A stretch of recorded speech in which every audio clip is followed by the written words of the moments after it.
தொடர்ந்து ஒரு வருஷம் நம்ம யோகியை பற்றி பேசுவோம். நீங்கள் உங்களுடைய உறவுகள் நம்ம கூட்டலாம் நல்லா ஞாபகம் இருக்கு. நம்ம சொந்தக்காரங்க நம்ம எல்லாம் தான் வந்திருந்தோம். ஜெயக்குமாருடைய பிரதர்ஸ், என்னுடைய அன்பு தோழர் எல்லாரும் தான் வந்திருந்தோம். எல்லாம் சொந்த பந்தங்கள் தான் உட்காந்து தான் ஆரம்பிச்சோம். முதல் ஓராண்டுக்கு அப்படி கொஞ்சம் கொஞ்சம் நண்பர்கள் வந்து போயிருந்தாங்க. ஆனால் அதற்கான விதை அப்போதே ஊன்றப்பட்டு விட்டது. அப்போ இந்த இடத்துக்கெல்லாம் கூட்டம் இருந்தாலும் அப்போ முதலாக இந்த அப்பவே இடம் வாங்கி வச்சது, போர்டு கூட வச்சாச்சு. பாரதியார் இல்லத்திற்கு வர சொல்லி விஜயகுமார் பாரதியார் இல்லத்தில் வச்சு யோகி சிலையை வாங்கிட்டு நாங்கள் பாரதியார் சிலை கிட்ட இருந்து போட்டோஸ் எல்லாம் எடுத்துட்டு நேரம் இங்கே வந்தோம். இந்த இடத்துல அனைத்து அந்த பஞ்சவடி 5 மரங்கள் நட்ட நாள் அதுதான். அன்றைக்கு இங்கே வச்செல்லாம் பண்ணிட்டு அதுக்கப்புறம் நம்ம யோகி இல்லத்தில் சென்று நிகழ்ச்சி நடத்தோம். அப்போ அன்றைக்கு விஜயகுமார் பேசின விஷயத்தை இன்னைக்கு சாமி நனவாக்கிட்டார். இன்னைக்கு பார்த்தா தேவகி கூட்டம் கூடிட்டு ஆலயம் கட்டியே ஆகணும். விஜயகுமார் முதல் கண்டிஷன் நிறைவேற்றிட்டாரு. இந்த எட்டயபுரத்தில் சின்ன குழந்தை முதல் பெரியவங்க வர யோகி மேல பக்தி உள்ள ஒரு படை இங்க உருவாயாச்சு. இனி இங்க ஒரு ஆலயம் நம்ம அமைத்தே ஆக வேண்டும் என்கிற அந்த தேவையை யோகி அதை அழகா கொண்டு வந்திருக்கிறாரு. அது இன்னைக்கு அவருடைய ஓராண்டு நினைவு நாளில் அதை பிரார்த்தனையாக வைக்கணும். 2 பேர் இதை நிறைவேற்றுவாங்க. இப்போ சொன்ன விஜயகுமார் மறையவில்லை. பிசிக்கல் தான் சாமி சொல்ற டோன்ட் லிமிட் திஸ் பகர். அதை ஒரு அருமையான வாசகம் போட்டார். ஆத்மம் அவர் ஆத்மஸ்வரூபமாக இருக்காரு. ஃபேக்ட் அவர் மறையவே இல்லை. ஏன்னா விஜயகுமாருடைய ஸ்பிரிட் இங்க இருக்கிறதுனால தான் இந்த இவ்வளவு பெரிய வளர்ச்சியே வந்திருக்கு. ஏன்னா அவருடைய கனவு அந்த எட்டயபுரம் மண்ணிலே தன்னுடைய குருநாதருக்கு ஒரு ஆலயம் வர வேண்டும். அது கூட நான் விதைச்சு விட்டது கொஞ்சம் பக்தர்கள் முதலில் உருவாகணும். அது உருவாயிடுச்சு. நிச்சயமாக விஜயகுமாருடைய அந்த கனவு தான் நனவாய். காரணம் அவருக்கு வந்து ஒரு ஆத்மஸ்வரூபமாக இருந்து இதெல்லாம் நடத்துறது. இதெல்லாம் அதிசயம் சார். பாண்டி குழந்தை இப்படி பாடுறது, இப்படி இந்த பிள்ளைங்கள்லாம் ஆடுறது, இப்போ சந்திரகலா இப்படி ஒரு புது சகோதரிகள்லாம் நமக்கு கிடைச்சிருக்குது. பேர் சொல்லல சாந்தி நிறைய இருக்குங்க. எனக்கு முகந்திரி, என்னுடைய உமா எல்லாம் இந்த பாருங்க. இந்த அழகான ஒரு இந்த துளசி மாடம். ஒரு நாள் உமா பேசிட்டு இருக்கும்போது துளசி பூஜை பற்றி சாமி சொன்னதை சொன்னோம். உமாக்காண்டி ஆரம்பிச்ச விஷயம் தான் அது. இன்றைக்கு அது அழகான இதாகி இன்றைக்கு என்ன கேட்டா இந்த கோவிலுக்கே ஒரு ஐஸ்வர்யம் அந்த அந்த இடம்.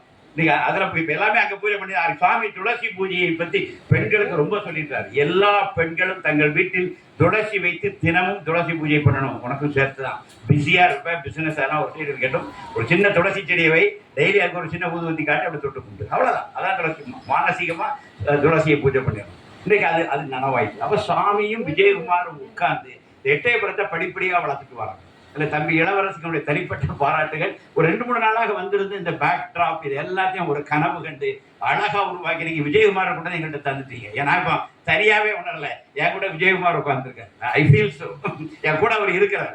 இந்த நிகழ்ச்சியில் முழுமையாக அவர் இருக்கிறார். அதை நீங்க ஒரு விஷுவலாகவும் கொண்டு வந்துட்டீங்க. உள்ள இருக்காருன்னு தெரியும், பட் விஷுவலாகவும் கொண்டு வந்துட்டீங்க. இது ஒரு அற்புதமான நாள்.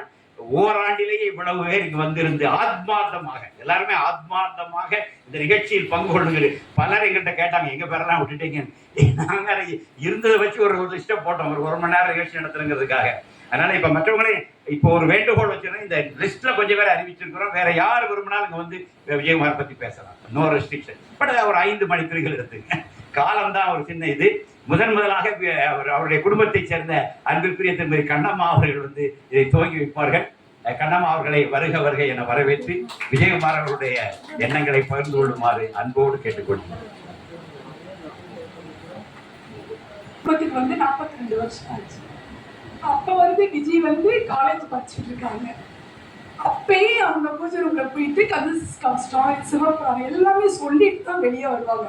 அந்த 17-18 வயசுலயே அவங்களுக்குள்ள ஆன்மீகம் வந்துருச்சு. அதுக்கப்புறம் அவங்க அப்படி பெரிய பிள்ளையானாங்க, கல்யாணம் ஆனாங்க, சென்னை போனாங்க. இதுக்கெல்லாம் அவங்க நிறைய போராட்டங்களை சந்திச்சிருக்காங்க. ஆனா அவங்கள ஆன்மீகத்துல கொண்டு போனது யோகி தான். யோகி அப்பாவோட தான் அவங்க வாழ்ந்துருக்காங்க. இப்பயும் வாழ்ந்துட்டு இருக்காங்க. சார் சொன்ன மாதிரி விஜய் எங்கேயும் இல்லை, இங்கதான் இருக்காங்க. அவங்க ஆத்மா இங்க இருக்கு. அவங்க உயிரோட இன்னும் ஒரு 6-7 மாசத்துக்குள்ள அவங்க இங்க வர போறாங்க. அதனால அப்படிங்கிற எண்ணமே வேண்டாம். அவங்க இங்க இருக்கிறாங்க. அவங்க நினைச்ச கனவை நீங்க எல்லாரும் நிறைவேற்றீங்க. அவங்களுக்கு வந்து ஒரு பெரிய கோவில் கட்டணும், யோகிக்கு இது பண்ண எல்லாமே அந்த ஐயா சொன்ன மாதிரி ஃபர்ஸ்ட் நாங்க தான் ஆரம்பிச்சோம். ஆனா அதை கொண்டு போறது எல்லாமே நீங்க தான். நீங்க இல்லைன்னா எங்க விஜயோட கனவு நிறைவேறாது. நீங்க இந்த சங்கரவங்க இவங்க எல்லாரும் தான் பண்றீங்க. நாங்கெல்லாம் உங்க குடும்பத்துல ஒருத்தங்க தான். விஜய் எங்க கூட எப்படி வாழ்ந்தாங்கிறது ஒரு சிலது நான் சொல்றேன். விஜய் வந்து கல்யாணம் ஆயிட்டு சென்னை போனாங்க. ரொம்ப கஷ்டப்பட்டுதான் ஆனாங்க. அவங்க எடுத்தோடனே பெரிய ஆளான ஆகல. ஆனாலும் அவங்க கஷ்டத்துல 5000 சம்பாதிச்சாலும் 500 ரூபாய் பொது சேவை இல்லாதவங்களுக்கு கொடுக்கணும். 5000 சம்பாதிச்சாலே 50 லட்சம் கோடியை சம்பாதிச்சாலும் நாளில் ஒரு பொங்கல் 2 பொங்கல் இந்த மாதிரி ஆன்மீகத்துக்கு கொடுக்கணும்னு நினைச்சுதான் அவங்க வாழ்ந்தாங்க. அதான் அவங்க மனைவி, பொண்ணு, மருமக எல்லாரும் செய்வாங்க.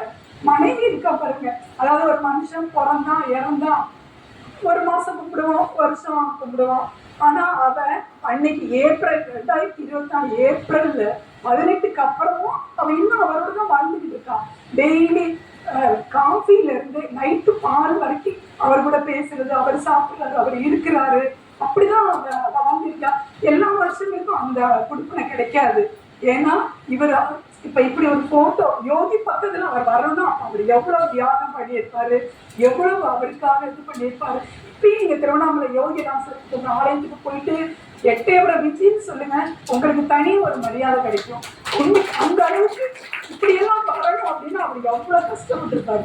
அது நம்ம அவர் கஷ்டப்பட்டது, அவர் வழி நடத்தினது, அவர் எப்படியெல்லாம் மாறணும் அப்படின்னு சொல்லி கொடுத்துருக்காரோ அதுல இருந்து நம்ம ஒரு சிலது நம்ம கத்துக்கிட்டா போதும். இந்த கொடுக்காங்க அனாதையாக வந்தவனுக்கு அற்புதமான பேரறியார் மதிமயங்க செய்தார். அப்படி மயங்கினவர் தான் அவர்கிட்ட.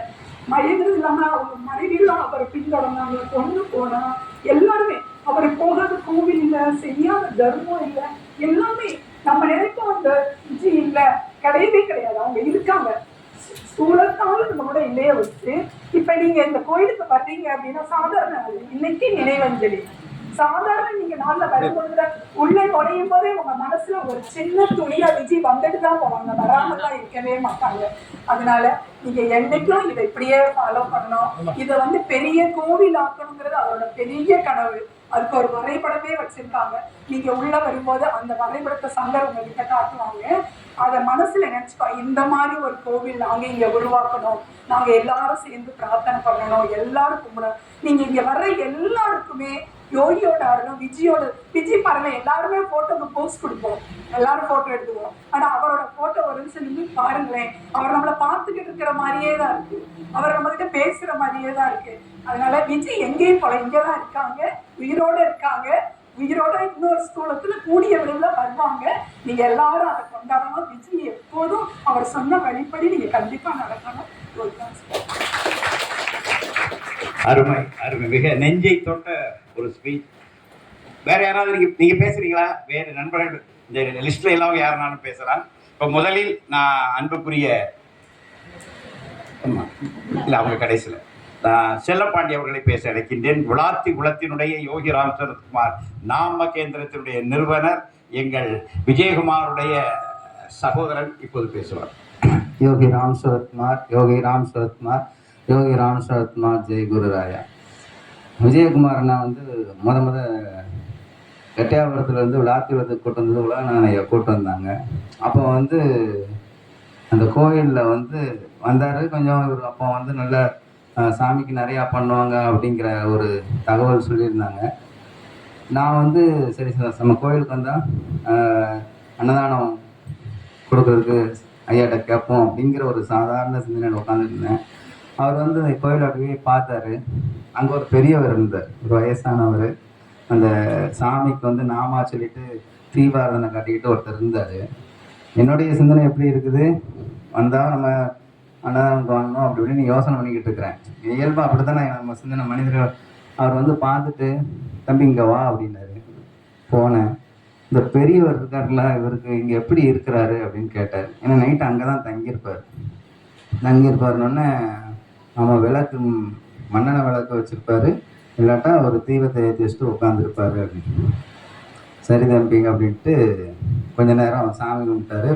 வந்துட்டு உடனே இந்த இடத்துக்கு லைட்டு ரெடி பண்ணணும், சோலார் லைட்டு உடனே வாங்கி மாட்டுங்க, அந்த பெரியவருக்கு கரெக்டாக கவனிக்கணும், பகவானை கவனிச்சுக்கிற பெரியவரை நம்ம நல்லா பார்த்து நம்ம யதார்த்தமாக நம்ம என்ன செய்கிறோம் கோயிலுக்கு அது வேணும் இது இப்பயும். ஆனால் அங்கே இருக்கிற அந்த அடியாருக்கு என்ன செய்யணும், அவரை இப்படி, ஏன்னா சாமியை பார்த்துக்கிறவர் எவ்வளோ இது. அதாவது தானம் தர்மம்னு சொல்லுவாங்க. தானங்கிறது ஒருத்தவங்க கேட்டு கொடுக்கறது, தர்மங்கிறது அங்கே என்ன தேவைன்ட்டு எதுவுமே கேட்காம அவங்களா எடுத்து செல்லு. நான் மிஞ்சி போனால் அன்னதானத்துக்கு கேட்டிருந்தா ஒரு 3 ரூபா 5 ரூபா வாங்கிடும். ஆனால் அன்றைக்கி அதுக்கு ஒரு 20,000 ரூபாய்க்கிட்ட அதை செலவழித்து உடனே சோலார் லைட் போட்டு அந்த பெரியவருக்கும் செலவுக்கு கொடுத்து அவரை பராமரிச்சுட்டு போனார்.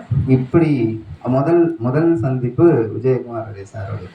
அப்பவே முடிவு பண்ண இவர் இவ்வளவு பெரிய விஷயங்கள் வேற விதமா பார்க்குறாரு அப்படிங்கிறது தான் அப்புறம் விசிறி சங்கர ஐயா இவங்க கூட மூலமா அந்த விஷயங்களை தெரிஞ்சுக்கிட்ட பிறகு புரிஞ்சுட்டேன்.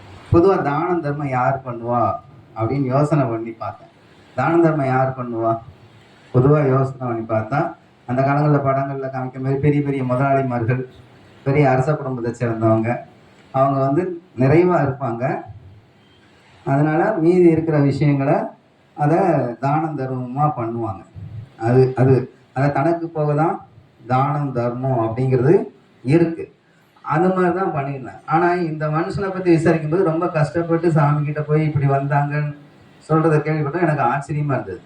அப்படின்னா அடிப்படையிலேயே அவருக்கு வந்து இந்த உதவக்கூடிய குணம் வந்து இருந்திருக்கு. அக்கா இப்போ சொன்னாங்க, சிவபுராணத்தையும் கந்த சஷ்டி கவசத்தையும் 16-17 வயசுலயே உட்காந்து படிச்சுட்டு ஒரு ஒரு இளைஞன் சுற்றி இருக்கிறாரு. அவர் அப்பனா ஒரு நல்ல ஆத்ம தேடல் இருக்க போய் தான் யார் கிடைச்சா, பகவான் யோகி ராம் சரத்குமார் கிடைச்சி. எனக்கு வந்து இன்ன வரைக்கும் என்னன்னா அந்த மறைவு அப்படிங்கிறது இப்போ இல்லை அப்படின்னு அன்னைக்கு ஒரு நாள் எனக்கு கொஸ்டின் வந்து எனக்கு புத்தி பேதலிச்சு போய் மாதிரி தான் இருந்தோம். எப்படி இது நடந்தது அப்படிங்கிற ஒரு ஒரு பதட்டம் இருந்துக்கிட்டே இருந்தது. அதுக்கடுத்து கொஞ்சம் கொஞ்சமாக புரிய வந்தது, இல்லை அவர் போகலை, அது வந்து தேவ ரகசியம், அது நமக்கு ஒன்றும் புரியாது, அதை அப்படியே விட்டுரும். ஆனால் அவர் இங்கே தான் இருக்கிறாங்கிறதுக்கு சில சம்பவங்கள் நடந்தது. நானும் சில விஷயங்கள் யோகிகிட்ட கேட்குற மாதிரியே விஜயகுமார் சட்ட சில ஆப்ளிகேஷன் ஆத்மார்த்தமாக வச்சேன். அந்த ஆத்மார்த்தமான வேண்டுதல் நிறைவேறியது, இது உண்மை. ஆத்மார்த்தமாக கொஞ்சம் மனம் கலங்கி அந்த ஒரு வார்த்தையை அவர்கிட்ட வச்சேன். அதற்கான தேவையும் அதற்கான விஷயமும் நிறைவேறியது. எனக்கு அது அன்னைக்கு நான் ரொம்ப ஷாக்கான. இது வந்து இந்த இடத்துல நான் சொல்லணும், ஏன்னா இன்னைக்கு அவருடைய நினைவுனால இதை நம்ம சொல்லணும் அப்படிங்கிறதுக்காகத்தான் அதை நினச்சி சொன்னேன். இந்த தானம் தர்மம் பண்ணுறதுக்கு ஒரு ஒரு ஒரு நிறைவு வந்தால் அப்புறம் தான் எல்லாம் செய்வாங்க. ஆனால் அந்த தகவலை மாதிரி தான் சம்பாதித்ததுல ஒரு பகுதியை எடுத்து வச்சுருக்காரு பார்த்தீங்களா. இதுதான் நம்ம விஜயகுமார் சார் வந்து நம்ம படிக்க வேண்டிய பாடம். நம்ம என்னதான் ஒரு ஒரு ஒரு வேலை பார்த்து ஒரு இது எடுத்தாலும் அதில் ஒரு அதாவது ஆன்மீகங்கிறது நம்ம கஷ்டப்பட்டவங்களுக்கு கொடுக்கலாம் அப்படிங்கிற. இப்போ விஜயகுமார் சாருக்கு முன்னாடி போய் நின்றுட்டு ஒருத்தவங்க சாதாரணமாக பேசிக்கிட்டு இருந்தால் போதும், அந்த பிள்ளை ஃபீஸ் கட்டுறது கொஞ்சம் கஷ்டப்படுறாங்களா, இந்த கோயிலில் இது வேணுமா அப்படிங்கிற மாதிரி பேசிட்டு இருந்தால் போதும், உடனே டக்குன்னு என்ன சொல்லிடுவாரு, அதை நான் பண்ணிடுறேன் அப்படின்பார். இந்த மாதிரி ஒரு அற்புதமான ஒரு மனிதனுடைய அறிமுகம் கிடைச்சி இன்னைக்கு அவரை வந்து ஆத்மார்த்தமாக வழியக்கூடிய மிகப்பெரிய ஆத்மஸ்வரூபமாக அவரை நான் பார்க்குறேன். யோகி ராம் சரத்குமார், யோகி ராம் சரத்குமார், யோகி ராம் சரத்குமார். அடுத்ததாக நம் எட்டயபுரம் மண்ணுடைய ஆன்மீக செம்மல் அன்பிற்குரிய உலகநாதன் அவர்கள் உரையாற்றுவார்.